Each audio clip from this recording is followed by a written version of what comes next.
Welcome back, another day, another vlog. Hope you're well. This Thursday morning, shift change morning. Yeah. So yeah, first night shift last night. Obviously, I didn't catch up with yesterday. Big day. Super exciting. It's probably going to be a 2 video. I just don't know how I'm going to fit it all in. Basically, I shot out. New area hadn't been before. 8.5 hours later, and about 8-9 kilometers. Got some wicked drone footage. Mini 2 performed faultlessly. Super happy with the 4K. I could definitely see the difference compared to the old Mini. The finer details, and especially when you're doing landscape stuff, makes a big difference getting those details in like little caves and stuff in the escarpments and seeing that. Yeah, super happy. Windy as hell. I had about 3 or 4 wind warnings, and all I do is go down like a couple of meters and it come good, and I got good 30 minutes flying out of the battery. So in cine mode, so that was a big difference. I think I said to you last week, I said I shot off in sport mode and I only got like 11 minutes. Cine mode in like heavy, good 15, 20k winds. No dramas, good 30 minutes, piece of cake. So super happy with the Mini 2. That was first probably big proper test, and I got to try some of the pano modes out. I did the normal pano, then there's a wide pano which does 3, 3 and 3, like one of those, a stacked pano, and then it does this. Then there's a sphere pano which I tried out. I've got to get that and check out those photos, see how they came out. But other than that, drone wise, awesome. I run with the RP pretty much all day, photo wise, and I didn't try the 20mm. I had a couple of 18 to 35s early in the morning for the low light. Obviously this is like 4.5, I think is the lowest aperture stop, or the widest open. But once the daylight come up a bit, I shot over to that. Zoom and the focus on this, outstanding. Going from 24 to 105. When you, especially hiking and you're doing a lot of stuff and you're not having to change lenses all the time, having a zoom on there made things really good. Gave me a chance to sort of, from down in the gully, to shoot up into and get close-ups of some caves and see what's in caves and sort of stuff like that. So I think I'm really happy with how it went. A little dark, like it was overcast all day, so I had to adjust the ISO a fair bit to sort of give me some decent shots. Obviously trying to still get that detail in there. But yeah, so it was a little bit plain in that due to its nature, but worked faultlessly, did a great job. Super happy with the RP. I think I'm starting to sort of, dare I say it, feel a little bit comfortable with it.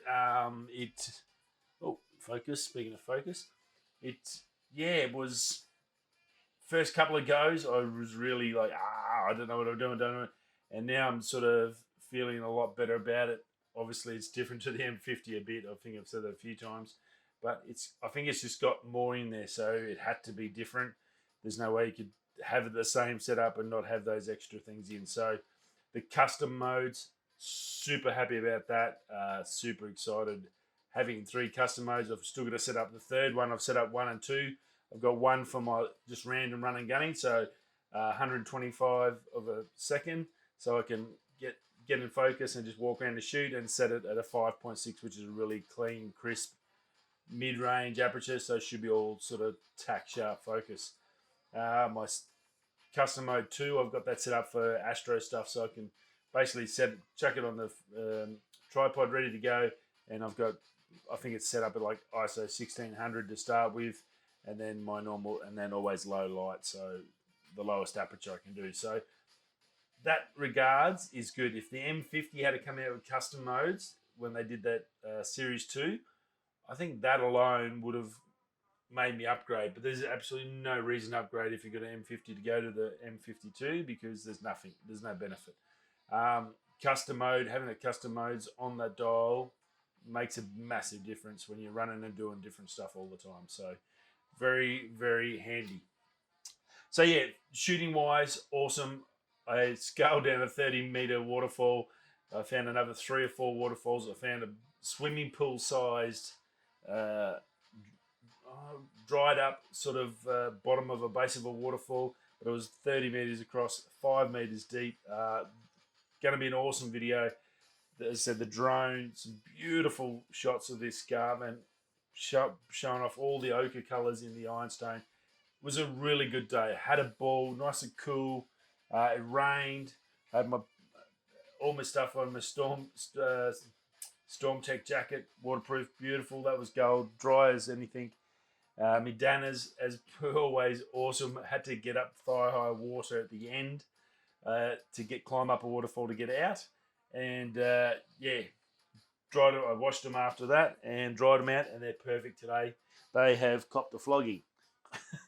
The old Caprinis since I bought them. But look, they've done a good 100, 200 Ks of very hard hiking, and these things are going well. Tread's pretty good, so that's a good sign. And still super, super comfy. And look, they cleaned up really, really good, so I'm very happy. Other than that, editing photos. Wow, I think I said to you the last one, which was a monster hike as well. 480, 490 photos. I've got, I think, 6 cleaned up, a fair few removed out. I'm starting to sort of shuffle through them and then clean up. Look, there's some really good photos so far. Getting through the night stuff because, as I said, we went out in the evening to get some trying to get some astro stuff, and then I went out the next morning, so only a few hours later. So I'm sort of mixing that in, and there's a few things, a couple of nice panoramas I did, or one big, beautiful stacked panorama that's come up really good to show off the hill that I went up. So that was really good. And other than that, there's a lot of really nice photos in there. I think I penciled down from 480. I got it down to ones I've got to go through and clean up to do the next cull. Was 160. So a fair bit more work to do on that one. I'll do some more work after this and after breakfast this morning. So yeah, looking really good in regards to videos and that stuff, and to that new video that's going to be. I think that I have a lot of footage, So I've got a funny feeling it might be a 2-parter like the Dana Caprine original test. So see how we go once I get to that one and finalise it. But I had a ball, great. A little bit more rain would have been good. Another 4 or 5 inches of rain would have put some more water running off those waterfalls. That would have just made it. But I know exactly where everything is there now, and I found some other spots which I want to get to, which look absolutely epic. So very, very stoked with that day. Now, massive day for news. I'm going to lead off with probably the biggest story on the planet. If you haven't heard it as yet, armed people have stormed Washington. Someone's been shot over the Trump. The Electoral College come out and confirm that Biden's won. The supporters, whether they're wrong, they're right, whether it's whatever, who's wrong or right, going and shooting someone over election is not a good thing. It's like that poor person's might possibly die. I'm not sure if they had died. I know that someone's been shot. I don't know if it's critical or not. That's not good. But when you start shooting people over elections, that's can only end bad. They've now full lockdown in Washington. There's the army's getting involved. It's getting a little bit scary, to say the least. I just hope Trump comes out and just says to everyone, "Wool up! I'm going to stand aside." Or for Christ, I don't know what to do. I don't know what to say. It's sort of hard. It's obviously got people who are really passionate about it on his side. You've got people passionate about it on their side, but never should you in a society, a modern society, to go and shoot someone over election. It's not worth it. They're all criminals. Both sides are both criminals. They're all just going to take bribes and do whatever they want anyway. So why go kill yourself for them? They don't really give a shit about most people. And that's true of our politicians here in Australia. They're just as bad. So going to kill someone, going taking someone's life over that is a little crazy. It just basically just says the whole political process is a waste of time, and we might as well just go back to just shooting everyone and going back to killing each other like 100 years ago. So hopefully some sense is there. Yeah, if you are in Washington, leave us a note. Tell us if it's really as bad as what they're saying on the news. Is that being blown out of the water? So that's the other thing, is it... we all know things tend to get blown up a bit when there's a bit of action, so that's also possible. But not good, a bit concerning. Obviously, we don't want to see anyone get hurt over a proxy election. Yeah, they're just politicians. They're not immortals. They're not gods. They're not amazing people. They're just public servants there to do their job, and 90% of the time they stuff it up. So I wouldn't definitely be wanting to lose my life for a proxy politician. So let's hope that gets resolved quickly. Hopefully Trump comes out and at least says something to stop the violence, because that's just not the way to do it. Rightio. Canon rumours, big stuff on Canon rumours. They released full photo set of the Nissy lens. It is a 15mm lens, as was rumoured as last couple of days. Definitely an f4. It's coming in an RF mount, which is amazing. That's really cool, actually. I thought it might have been... It's good to see that they're pushing forward and going into the current mount, so that's really cool. $549 bucks. That's going to be around the 700 mark. That's not too bad if it's a good quality lens. That's, I guess, similar to, say, a Sigma lens. It is a manual focus. It's cheap. So it's going to be, I think it's going to be on par with most of the manual focus like Samyangs and stuff like that. So yeah, very interesting. I think the other day I stuffed up and might have said it's a 77mm filter thread. It's actually a 72mm filter thread for your front filter. And yeah, f4 to 22. It's going to come in Sony E mount, the RF obviously, the Z mount, and the Fuji X mount. So really cool. Manual focus, as I said. Look, good on them. As I said, they do a great job with their ND filters. I use their gear, so pretty excited to see how this goes. I know that cinema line I hadn't even heard of until this lens had been rumoured. Hadn't even heard about the 75mm which they released, the knock lens, which they got in a bit of trouble for, stealing Nikon's naming. So, but this I think looked really good. Looks super sharp, good quality, lens hood, all that, nice, tiny, compact, pretty cool. Can't wait to see some more on it. Very interesting to see what they sell it for in Australia, that price range. So very cool. Hopefully we get some more out of some, like a set of primes would be perfect. So fingers crossed that. Good to see that. Now Taiwan, one of the news mobs in Taiwan is reporting Apple's asked Foxconn to make 2 prototype folding iPhone bodies or things, and one may be a Duo size. So the Microsoft Duo, I guess, was nearly not an A2 size, probably a little bit smaller than that. If you haven't seen a Microsoft Duo, go check that out. It's not really a phone; it's more of I guess, an iPad folded in half. And well, so we're looking at a phone that size, which doesn't really make sense. Hopefully not. I would prefer a clamshell one. I'd actually look at that if it was an iPhone and had that set up. I didn't mind those old Motorola's. I think they were pretty cool. And obviously one exactly the same as the Galaxy Fold. So don't know if it's going to be this year. They're looking at getting prototypes made. They've obviously got the technology. It's just fitting it into the body. So maybe 2022 might be an ideal sort of a entrance point for them for that. Maybe they can get it done. Maybe this is old news and they got this stuff done this year and they've already got the bodies done and dusted, which wouldn't be surprising from Apple. So, look, interesting report that this has come out of Foxconn. Obviously, they're getting prototypes made, so they're well on their way. They're into the process. Going to be pretty cool to see what Apple can do with this folding tech and see their take on it. Everyone has a different take. Everyone has a different perspective. It's always good to get a different sort of a vision. And Apple's normally got something pretty funky, especially design-wise. They're normally very much at the front. So it'd be very cool to see their interpretation of a folding device. Huawei is making a 135 watt charger. Just insane for their phones. It's going to be coming out and be released with the new P50 range this year. So when that comes out, I'm assuming we'll see this bad boy. There are some photos out. You'll see. Looks just like a little, basically, wall plug charger. Nothing too exciting about it. 5 volt, 3 amp, up to 20 volt, 6.75 amp. And it's just gonna pump it out.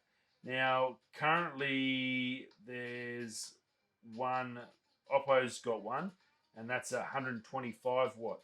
Now that charges a 4,000 milliamp battery in 20 minutes. So if this is 135, I'm assuming it's going to be similar sort of a range. You're going to be looking 15 to 20 minutes for a full charge on a 4,000 milliamp battery, which is just nuts. I guess having seen what Tesla's tech this year with the batteries, how they can get zero heat out of their new batteries by the way they redesign their battery structure.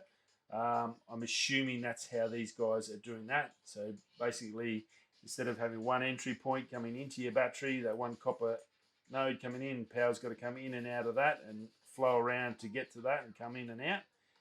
They've got like copper sheets the whole way around of the folds of the batteries, and that allows them to suck it out really fast and pump it back in really fast. So I'm assuming similar sort of tech is for that to fast charge, and then you don't get the effects of decreasing the life of the battery too. So that's super important. $2,000 a phone. You don't want to be having battery issues 12 months into the contract. That wouldn't be fun. Rightio. Now, other big camera stuff news is Fuji just now, or just this morning, I caught it before I come home from work. Fuji just released the GFX 100S. This is going to be a huge deal. Obviously, medium format camera, 102 megapixel sensor, the BSI sensor, $6,000 US. Pretty much the same price as the R5. So this thing's going to be going up against the A7R4, your R5s, R6s. It's that price range where you get 102 megapixels of the landscape photography with that medium format with Fuji colors. That's going to be, I'm predicting right now, this is going to sell a heap of units. Smaller body than the GFX 100, so obviously medium format, it's a big camera, but this is now smaller. It's got phase detect. It's not really going to matter. This is for landscape photographers or big print guys. They can lock on the focus. That's not going to be an issue for them. IBIS has 5 stops, so 5 stops with 102 megapixel. You're going to be able to get some wicked shots, running and gunning style. Yeah, very cool. That will be wicked. I think this is going to do really well. And they're looking at possibly the same time bringing out a new lens, a GF 80mm f1.7 WR. So that camera, you'll see it in the. I got it on the thumbnail. It looks awesome.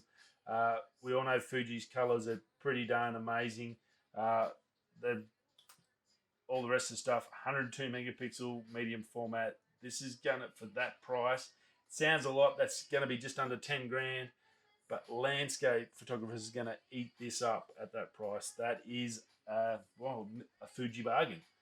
Definitely great start for Fuji to start off 2021. They're not messing around here. They want sales, and doing that at that price, I think they will sell a bundle. So yeah, good on you, Fuji.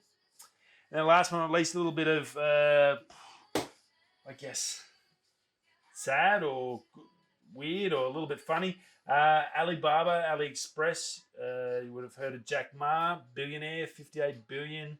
He's dropped a bit lately. Well, there's been a heap of talk about him. Said the wrong thing about the Chinese government. Well, he's gone missing. 2 months, apparently, I think they said. Yeah, 2 months. Was supposed to be on the final of some reality show that he was a judge on. Didn't turn up for the final. No one's seen him, done him. Used to be like a 4 or 5 tweet a day bloke. Now nothing. A little bit scary. Look, whatever you may feel, these Chinese government don't mess around. Make no mistake, they ain't a democratic country. They're still communists at heart. They got they've got the white picket fence at the front, and at the back is the gulag. I wouldn't be surprised this guy's floating under the bottom of the sea or something. Yeah, I can't. Not good. 2 months, fair chance. You say something wrong to the Chinese, doesn't matter how wealthy you are, they will put a bullet in your head, I reckon. A little bit scary for him and his family. Yeah, hopefully he's just gone on a bit of a walkabout, but I would not be surprised if the Red Emperor has unleashed the hounds. Wow. Alibaba, AliExpress, that'll be the end of that. Or they'll just put someone else in charge and give them the cash as long as they do what they're told and don't say anything. Wow. Good reason to live in Australia. I was going to say in other countries, but US is a little bit dodgy at the moment with the Washington hold up. Not good. Anyway, let's hope those couple of little baddies are balanced out a little bit by that amazing Fuji camera that's coming out. Awesome news on that front. Some great tech stuff coming out this week. Don't forget CES starts on the 11th. What is it, 7th? There's another announcement today from, I think, Sony's got an announcement for that TVs today. New TVs that got coming out. The official announcement for Nissy will be out, I think, tomorrow or Friday. It's out, so that's tomorrow. Hello.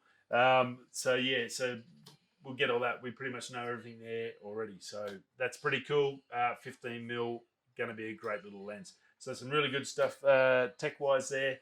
And super stoked about yesterday's hike. What a great day. Awesome. One of those days I didn't even feel sore at the end. I felt sore today. Definitely legs were just cooked today. But I needed the exercise. I'm getting old. I'm nearly 46. Right, guys, I'll see you all again tomorrow. Have a great day, and yeah, if you're coming that way, I'll catch you tomorrow. Peace.